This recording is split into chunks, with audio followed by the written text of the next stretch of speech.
যে ছেলেটা চায়ের দোকানে এঁটো কাপ ধুচ্ছে রাস্তার ধারে, তাকে ডাকুন, তার কানে কানে বলুন, সুজলাং সুফলাং মলয়জ শীতলাং।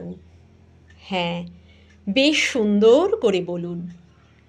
যে মেয়েটা চাকরির নাম করে বনগাঁ কিংবা চাকদা থেকে রোজ সকালে ট্রেনে সেজে গুজে শহরে আসছে শরীর বেচে চাল ডাল নুন কিনতে, তাকে ডাকুন, তার কানে কানে সুরেলা কণ্ঠে বলুন, সার্থক জনম আমার, জন্মেছি এই দেশে।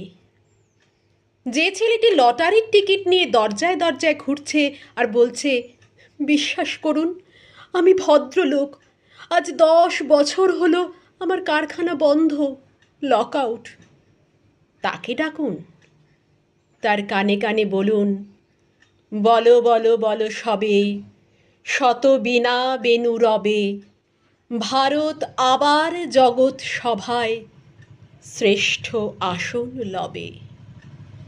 রাতের আকাশ কাঁপিয়ে অঝোর ধারায় বৃষ্টি নামলে যে মা আজও লণ্ঠন হাতে টালির ঘরের দরজায় ঠায় দাঁড়িয়ে থাকে তার খোকন ফিরে আসবে বলে, যে খোকনকে এমনই এক বর্ষার উন্মত্ত রাতে কালো গাড়ির পুলিশ ডেকে নিয়ে গিয়েছিল, আর বরানগরের রাস্তায় ভোরের ঘুম ভাঙা কুকুর প্রথম দেখেছিল, যার গুলিবিদ্ধ রক্তাক্ত লাশ, সেই মাকে ডাকুন, তার কানে কানে বলুন, হাম বুলবুলি হ্যায় ইসকি, ये गुलसिता हमारा, सारे जहां हमारा। সবাইকে সব কিছু বলা শেষ হলে শুনশান শীতের রাতে পাঁচমাথার মোড়ে ঘোড়ায় চড়ে বসা সেই মহাবিপ্লবীর পায়ের সামনে ধীরে ধীরে এগিয়ে যান।